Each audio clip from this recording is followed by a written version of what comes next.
Welcome back to Coriam, the official podcast of the NYU Bellevue Emergency Medicine Residency Program. I'm Brian Gilberti. And I'm Bree Tse. Now, Bree, I bet you didn't know this about me, but I harbor a deep-seated resentment for mosquitoes. We have an unsettled score, and I wish the world were just rid of these pests. I'm sure they serve some purpose in this world. Okay, that may or may not be true, but I take great pleasure in swatting these guys, and with each splat, I feel like the world is a better place. And I want to spend the episode talking about why, in part, these insects are the cause of so much suffering in the world.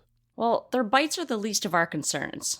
It's their role as vectors for deadly pathogens that makes mosquitoes easily, pound for pound, the deadliest creature on the planet. Malaria is just one of the scourges they spread throughout the tropics and subtropics. Yes, and it's a big one. The CDC reports in 2017, there were 219 million cases and 435,000 people died from this. Most of these deaths are from Falciparum species, and what's worse, pregnant women and children are disproportionately represented among the dead. You mentioned Falciparum, and we should focus on that species since it is clinically the most important one. But there are others that we should cover briefly before dissecting Falciparum. 4 other species in total: P. vivax, P. ovale, P. malaria, and P. knowlesi. Besides Falciparum, Vivax and Knowlesi can also be fatal. Yeah, these are found throughout the tropics with different species predominating in certain areas. But as New Yorkers, what should we be worried about and what should we expect to see come into our emergency departments? Well, in New York, we see cases from sub-Saharan Africa and Asia mostly, but the CDC also reports cases in travelers from the Caribbean, Central America, and South America. We should stress that a history of recent travel to Africa, particularly West Africa, should raise suspicion for malaria because a large majority of cases diagnosed in the U.S. are from these areas, and so too are the majority of the fatal cases. Certainly, gathering a good history and picking up on recent travel is going to play a large role in diagnosing malaria. It is also important to know the incubation period. For Falciparum, there's a delay of, on average, 12 days while these parasites replicate in hepatocytes until they rupture and release into the bloodstream and infect other erythrocytes. This can be a very broad range, extending weeks, though 95% of patients with Falciparum will become symptomatic within 1 month of their return. Now, Bree, what are the other features of this illness that we should be looking out for? Okay, there are 2 main categories here: uncomplicated and severe malaria. So let's start off with uncomplicated garden variety malaria. Clinical findings with high likelihood ratios include periodic fevers, jaundice, splenomegaly, and pallor. And beyond those, you can get vomiting, headache, chills, abdominal pain, cough, and diarrhea. Okay, so a lot of nonspecific signs and symptoms here, but a few should give us some pause: periodic fevers and jaundice. What about severe malaria?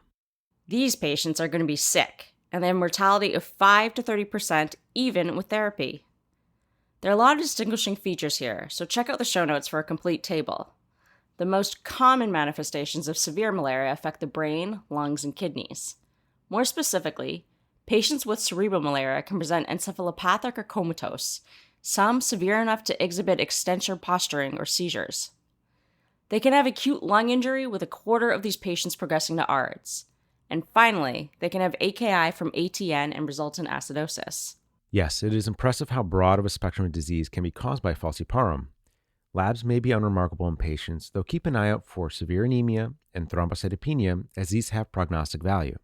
So hemoglobin less than 5 has an odds ratio of 4.9 for death. And if you have anemia and thrombocytopenia, that has an odds ratio of 13.8. And as expected, there may be a transaminitis and hyperbilirubinemia noted. However, what is particularly interesting is that some of these patients may be hypoglycemic, thought to be due to liver involvement leading to impaired gluconeogenesis and stripping of glycogen stores. This can be aggravated by quinine therapy as well, which is an inducer of endogenous insulin release. So don't forget that finger stick.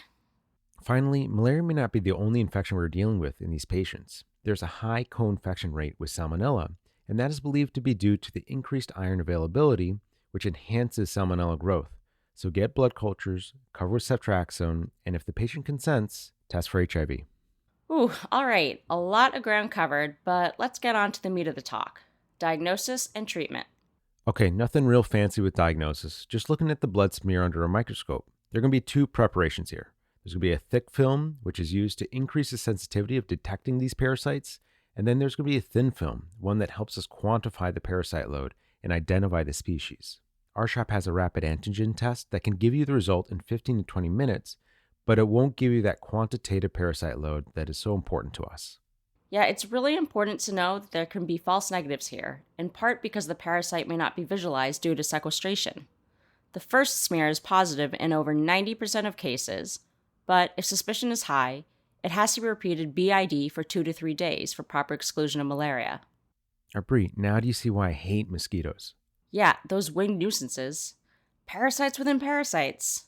I hope Bill Gates gets rid of them. Yeah, Bree, I'm with Bill. I'm in his corner. Now let's switch gears and talk about what we are doing for these patients. You want to get ID on board because there are a lot of nuances to the care for these patients and multiple factors, including resistance patterns in the area in which the patient was infected. For uncomplicated, non-severe cases, most patients with Falciparum should be admitted, especially those with no prior exposure to malaria parasites. Malariae is one of the first-line options here, and check out the show notes for other suggested regimens from the CDC. It's important to note that when they take these medications, ensure that they take it with milk or food containing fat to enhance the absorption. Okay, so those are patients without severe malaria. Seems pretty straightforward. How about patients with severe malaria? How are we treating them? For these guys, time is of the essence, and care beyond universal resuscitation efforts should be directed by the end organ that is affected. These patients can deteriorate rapidly, and empiric treatment should be initiated if there is a high level of suspicion that the patient is infected with malaria. Don't wait for the smear to come back. They should receive IV artesunate, which will require a call to the CDC because it's only distributed through them. That escalated quickly. Yeah, and since malaria can affect many organs, let's talk about some other important points regarding management. Okay, hit me. What are you using for seizures? Yeah, benzos are fine. Also keep in mind that a significant number of patients will have subclinical seizures. Is a regular transfusion okay for anemia? Yeah, most likely, though there isn't robust data here, and exchange transfusions are not recommended for severe malaria. Should they get fluids? Okay, now this is an interesting question because we see somebody come into the emergency department who's tachycardic and who's febrile, and we want to slam them with IV fluids. But in these patients, we have to take more care to evaluate their fluid status. This is important because evidence suggests that fluid boluses increase mortality at 48 hours in children and has been associated with pulmonary edema in adults. And know that if you're chasing a lactate here, lactic acidosis in malaria is more due to sequestration of infected erythrocytes and not hypovolemia. Nice. A lot of pro tips. Let's bring it together with some take-home points. Sure, let's do it. First, this is going to be a diagnosis that is mainly made through a thorough history and pay particular attention to those with recent travel to West Africa. The incubation period for Falciparum is about 12 days, but this can range weeks, so we should consider malaria when consistent symptoms develop within 1 month of travel to an endemic area. Typical signs and symptoms for uncomplicated malaria are periodic fevers, jaundice, and pallor, and be mindful of end organ involvement such as cerebral edema, ATN, and pulmonary edema. These cases are considered to be severe and treated differently than uncomplicated malaria. Check out the links in our show notes for CDC guidelines, but uncomplicated cases should get Malaria or Coartem. Our severe cases are going to require IV artesunate, which means you have to get on the phone with the CDC to have it delivered. Finally, be judicious with your fluid resuscitation, as this can harm patients. Okay, a whole lot of stuff in this episode, a lot of nerding out. A special thanks to Dr. Kottkamp, our ID wizard, for her help in preparing this podcast. Well, that's all for this episode. Continue to follow us on Twitter at core_EM and visit us on our website, coreem.net. Until the next one, this is Brian and Bree, signing off.